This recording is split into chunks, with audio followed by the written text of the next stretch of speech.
आप में से कोई भी इस धनुष को उठाकर प्रत्यंचा चढ़ाना तो दूर, हिला तक नहीं पा पाए, आप एक दिल उसे हिला नहीं सके। अगर मुझे ये पता होता कि इस धरती पर कोई वीर अब शेष रहा ही नहीं है, तो मैं ऐसी भारी प्रतिज्ञा कभी नहीं करता और आप लोगों के बीच में अपनी हंसाई नहीं करवाता।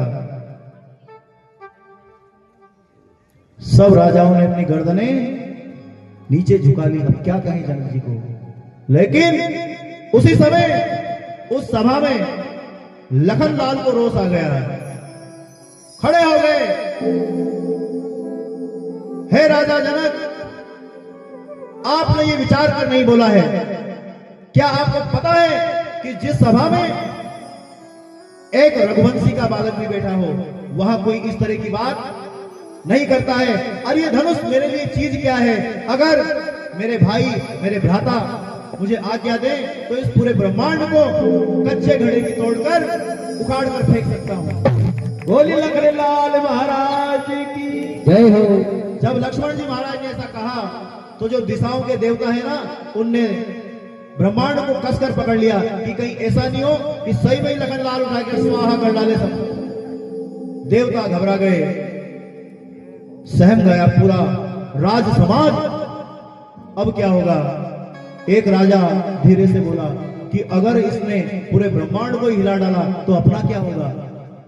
तो एक राजा खड़ा हुआ, अरे चुपचाप बैठ, तू जिस ब्रह्मांड में है ना, उसी ब्रह्मांड में ये सब राजा लोग हैं। अरे इन सब का जो होगा वो अपना हो जाएगा भाई, काहे के लिए चिंता करता है?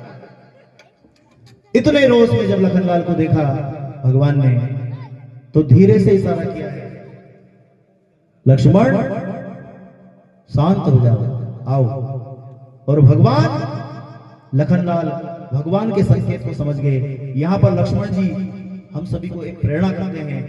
गुस्सा करना तो सबको ही आता है, लेकिन राम कथा यह कहती है कि क्रोध करने का अधिकार उसको ही है केवल जो अपने क्रोध पर एक सेकंड में ही कंट्रोल कर ले। अपने क्रोध पर यदि एक सेकंड की अवधि में अगर आप नियंत्रण कर सकते हैं तो आप क्रोध करने के अधिकारी हैं, वरना आपको क्रोध नहीं करना चाहिए। आज लखनलाल का क्रोध कितना उत्तुंग है, लेकिन भगवान ने जैसे जरा सा संकेत किया और पूरा पारा नीचे आ गया। आज लखनलाल आकर वापस अपने सिंहासन पर बैठ गए। तब तो महर्षि विश्वामित्र जी ने भगवान राम की ओर संकेत किया है और